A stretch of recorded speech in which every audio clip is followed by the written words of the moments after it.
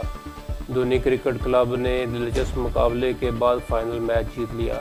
इस टूर्नामेंट को सदर JI youth PP 32 काजम alias Doga, सदर JI यूथ नूर जमाल यासिर डोगा और आफा गुजर ने ऑर्गेनाइज़ किया।